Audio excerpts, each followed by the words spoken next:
es cierto que todos los caminos conduzcan a Roma. Los lugares donde podemos ir son casi infinitos. ¿Ya decidiste dónde quieres ir hoy? Piénsatelo bien para no equivocarte. Toma en cuenta que el tablero de ajedrez ha cambiado. Hoy el rey se ha enterado que va desnudo. Y cuando el poderoso lo olvida, la verdad se encarga de desnudarlo. Hay que tener talento para pensar fuera de la caja, para combatir los prejuicios, los ajenos, pero sobre todo los propios. Cada quien posee una pieza única del rompecabezas.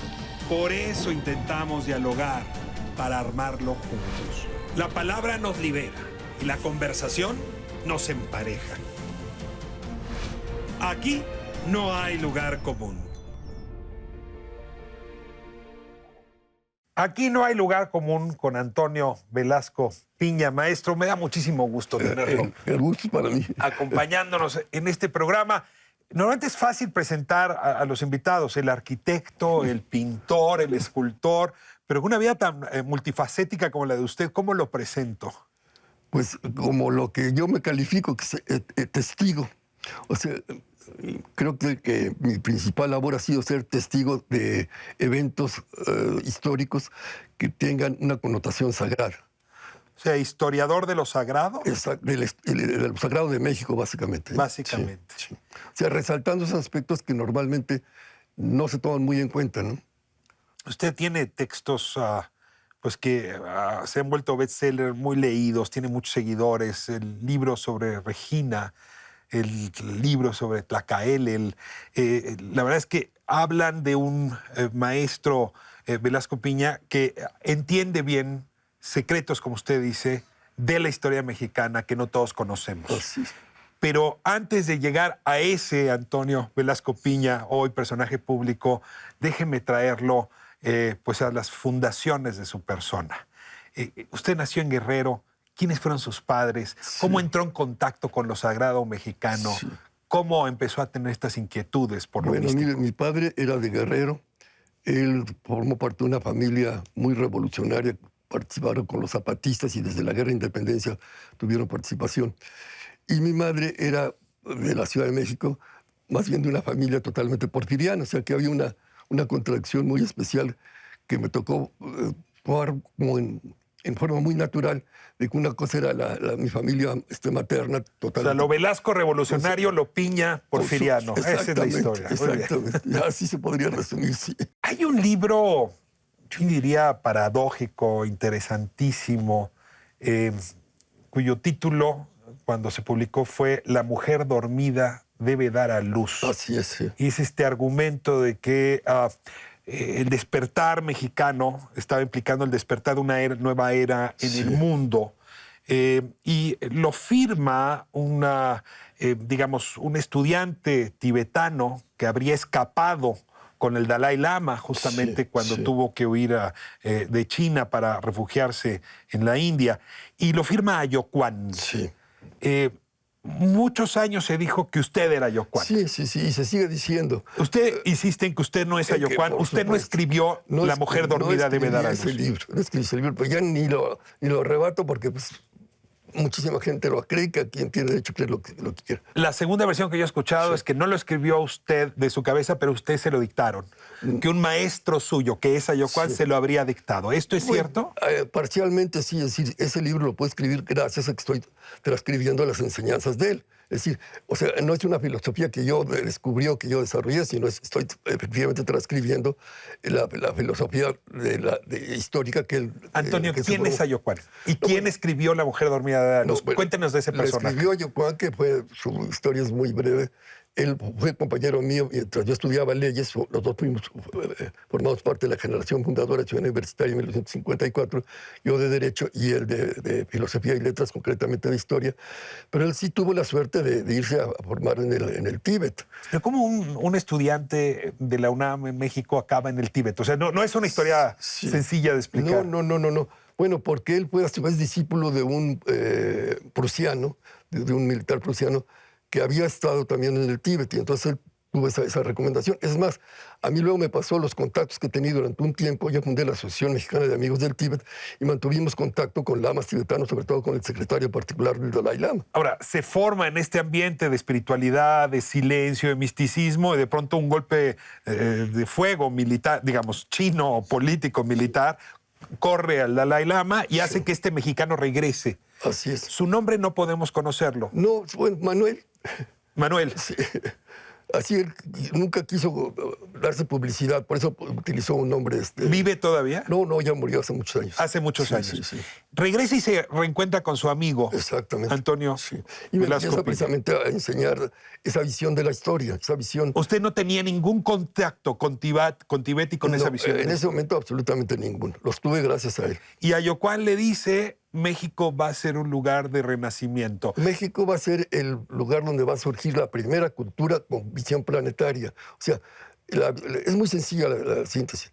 Hasta este momento todas las culturas de la humanidad han sido muy parciales, muy locales más que parciales. Por vez primera va a surgir una cultura con visión planetaria. ¿Por qué? Porque actualmente ya todos sabemos que los problemas son planetarios. O sea, global, dice. Globales.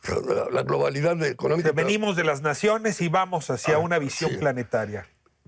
Porque los problemas son planetarios. La contaminación, una crisis económica, una epidemia de gallinas se vuelve una epidemia global. Las soluciones tendrán que ser planetarias, si no, no funcionan.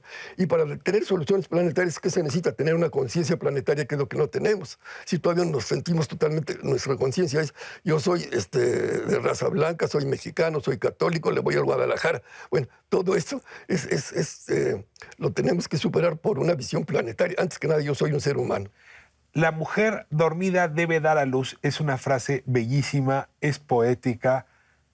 ¿Qué quiere decir en estricto sentido? En estricto sentido quiere decir que el símbolo máximo femenino y de maternidad en México es la Iztaccíhuatl. Entonces, esa Iztaccíhuatl se convierte en un símbolo de que tiene que dar a luz ¿a qué? Una nueva cultura con ese carácter planetario. Usted entrega ese libro a la editorial. Sí. Y el libro muy rápido gana lectores. Sí. Y muy rápido genera, yo diría, casi un culto alrededor de lo que se dice en ese libro. Así es. Manuel ya no está. No. Y usted sí. Sí. Y usted se queda a la cabeza, digamos, de ese esfuerzo de reflexión y de conciencia. Exactamente, sí.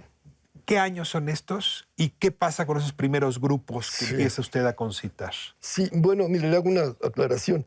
Por eso dice que yo soy un testigo. Yo no soy un maestro en el sentido que tengo un grupo de discípulos a los que trato de formarles y darles un rostro y un corazón con la visión náhuatl. No, simplemente yo proporciono información sobre aquellos aspectos de la historia, sobre todo la historia de México, que no se entienden si no se dan una cuenta que tienen un aspecto sagrado, como fue el movimiento del 68, como fue la guerra de independencia, como fue la guerra con Estados Unidos a través del sacrificio de los niños héroes. Es decir, todo aquello que tiene, como no se entiende la Revolución Mexicana sin entender que la visión de Zapata, que consideraba que la tierra era un ser vivo y que era nuestra madre, ese tipo de cosas hay que ponerlas en relevancia, porque la visión oficial de la historia es muy materialista. México es un país profunda y larga y ampliamente católico. Sí.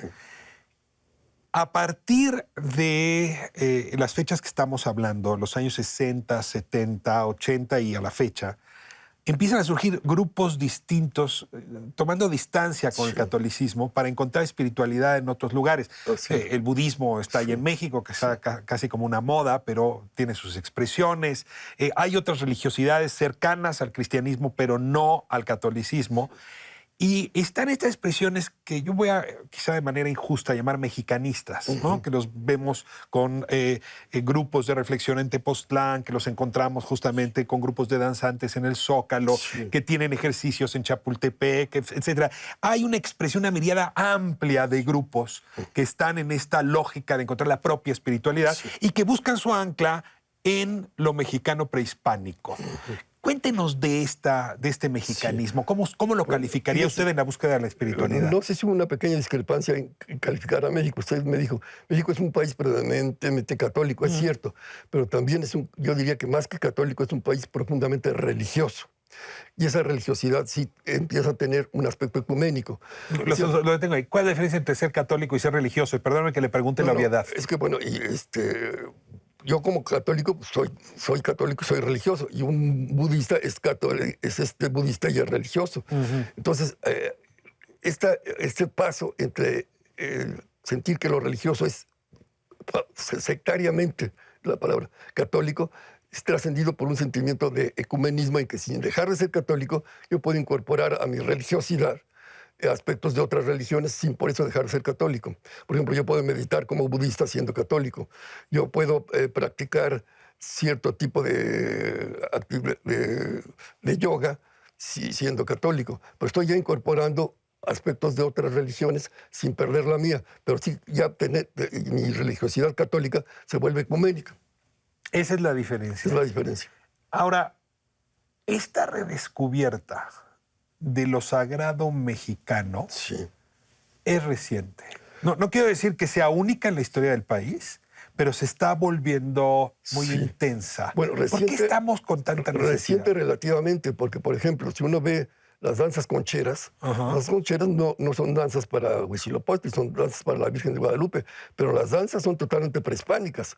Maestro, yo le preguntaba hace un momento y usted sacó a cuenta los concheros, por ejemplo, como una expresión religiosa, dancística, que a mí me impresiona cuántos adeptos tiene. Si uno se va al Zócalo, se encuentra con que es una escuela que sigue incorporando muchachitos de 9, 10, 13 años que quieren bailar como concheros. Es decir, hay un resurgimiento, déjeme plantearlo así, bastante potente de prácticas prehispánicas. ¿A qué se debe?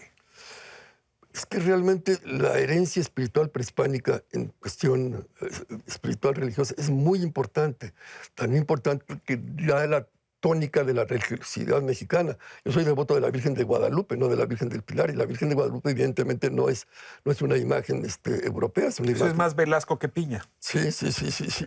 Entonces, ese sincretismo que ha sido extraordinario, porque ha permitido que no se perdiera lo esencial de la religiosidad prehispánica, se logró gracias precisamente a la Virgen de Guadalupe y a los franciscanos y a aquellos que entendieron que había que desechar todo aquello que era negativo dentro de la religiosidad prehispánica, como los sacrificios humanos, pero que había otras cosas que había que mantener porque era valiosísima y se enriqueció la espiritualidad del mexicano gracias a estos dos aportes que lo llevan en forma muy natural muchas personas. Ahora, aquí hay una contradicción, si me lo permite, con su obra, porque en efecto la cultura prehispánica, por cierto, como la judeocristiana, tenía el sacrificio como un elemento de transformación. Si el sacrificio tenía todo un juego ritual. Claro.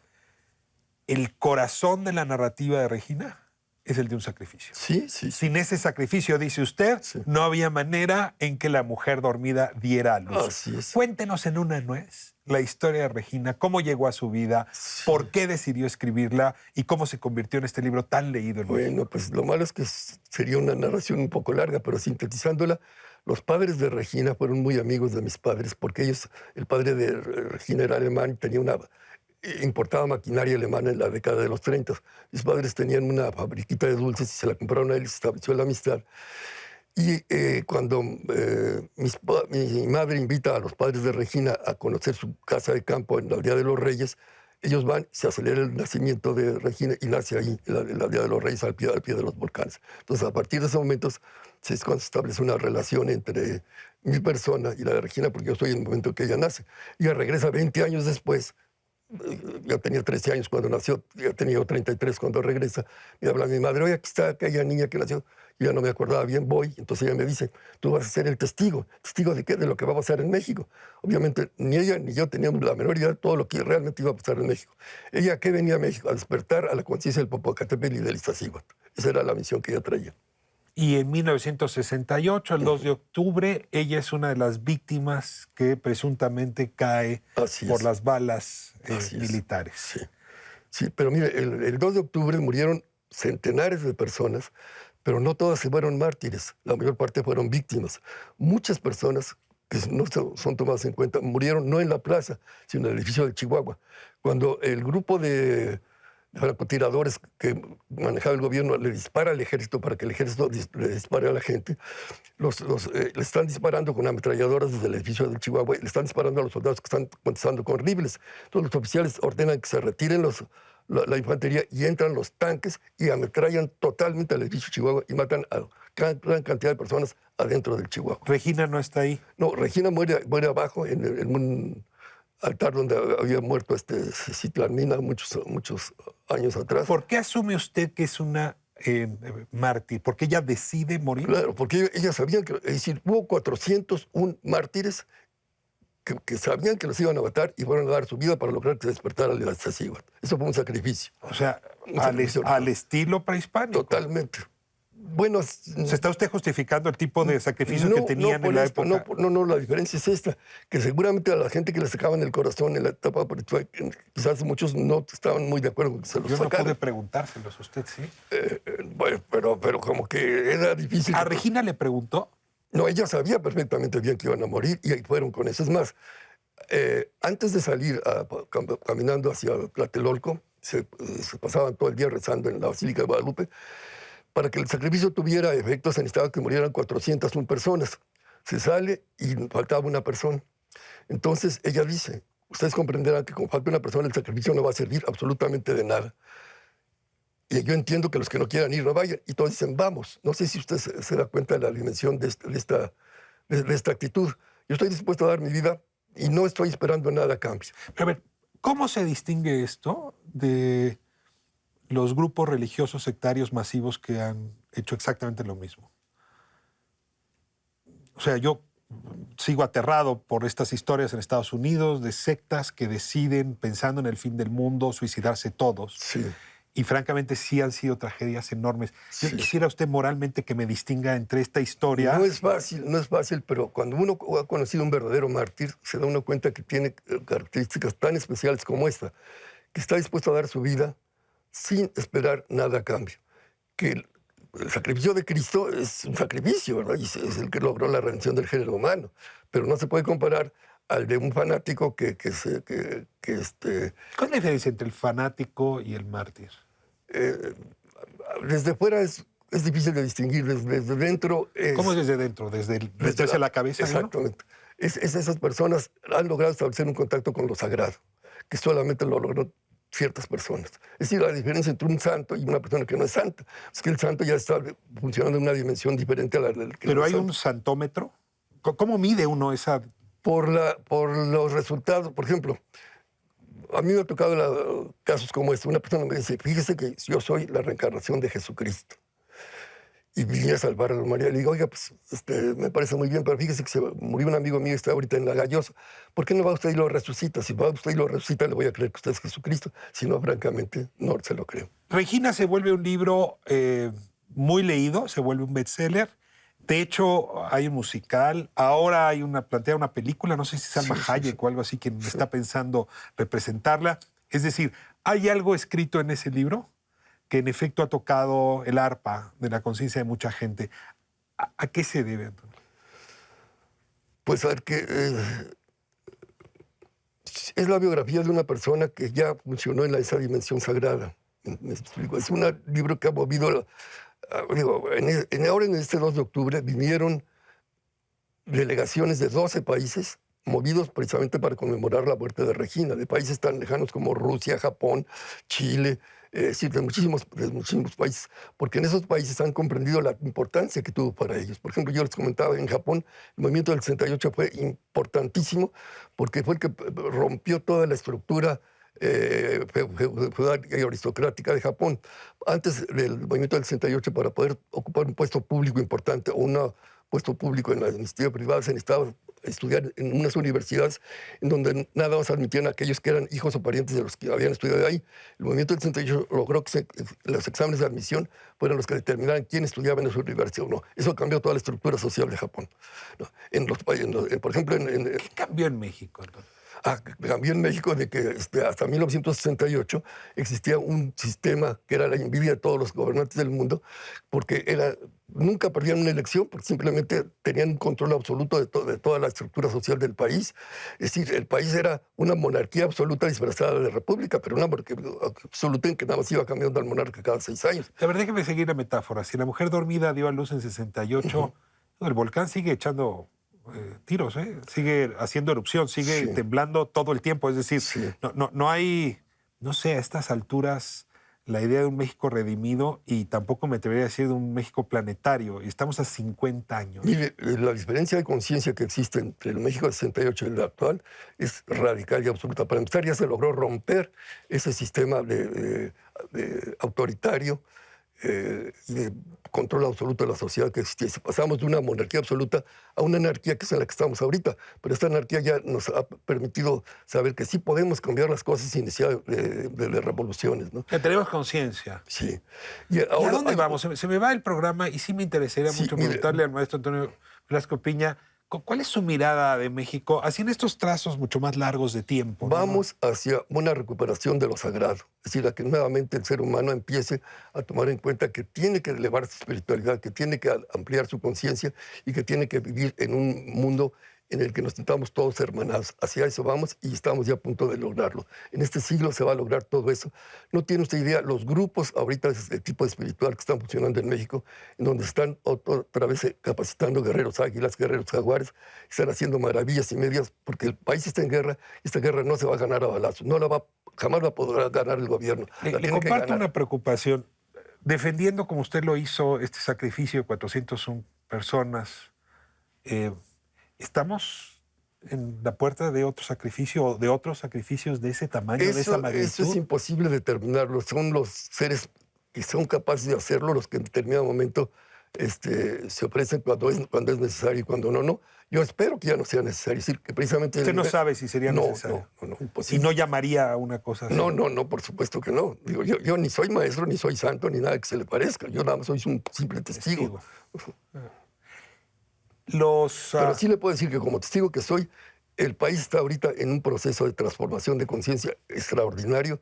Está viendo ya una serie de grupos y de personas que ya están funcionando en ese nivel de lo sagrado y que van a cambiar a México y al mundo entero, que ya lo están empezando a hacer, digamos. ¿Desde México? Desde México. Pero no quiere decir que nada más para México, sino desde México. ¿Por qué le menciono y lo subrayo que hayan venido 12 delegaciones de países extranjeros, precisamente porque antes ya con una elevación espiritual muy grande, a participar en la conmemoración del 2 de octubre? Se nos va el tiempo. Habría muchas preguntas que hacerle. Sí. Sobre todo porque es una época incierta. Totalmente. Es una época sin asideros y al mismo tiempo con mucho entusiasmo de cambio. Y esto hace que la conciencia no esté en paz, no está asentada. Sí. O sea, de un lado quisiéramos con esperanza que esto fuera otra cosa, pero mire, y por otro lado no hay de dónde agarrarse, como ocurre con el magma de un volcán cuando hace erupción. Exactamente. Sí, pero si se busca, se encuentra. Si la gente busca, va a lograr encontrar el grupo, la persona que lo dirija para lograr esa transformación personal. Muy bien, déjeme cerrar el programa con las preguntas que tradicionalmente hacemos aquí hacia el final. Le voy a pedir que me responda sin pensar demasiado lo primero que le venga a la cabeza. Palabra favorita, don Antonio. Dios. Palabra que más detesta. El miedo. Sonido que más disfruta. La música clásica. El sonido que no soporta. Las estridencias de quien cree que está haciendo música y nada más hace ruido. Si usted no hubiese sido testigo, maestro, escritor, ¿qué habría sido? ¿Cuál habría sido su campesino? ¿Qué habría cultivado? Maíz. Va a dejar un día usted este planeta, como nos va a pasar a todos, y pasa, digamos, siguiendo un poco su argumento, entrará a otro estadio espiritual, en fin. Habrá alguien que salga a recibirlo. ¿Qué le gustaría que le dijera a manera de balance? La persona que está del otro lado, me gustaría que me recibiera Regina y me dijera, lo hiciste bien. Muchísimas gracias, Antonio. Un placer tenerlo aquí en No Hay Lugar Común. Hoy no hubo, sin duda, lugar común. Nos vemos próximo sábado, 7 de la tarde, ADN 40.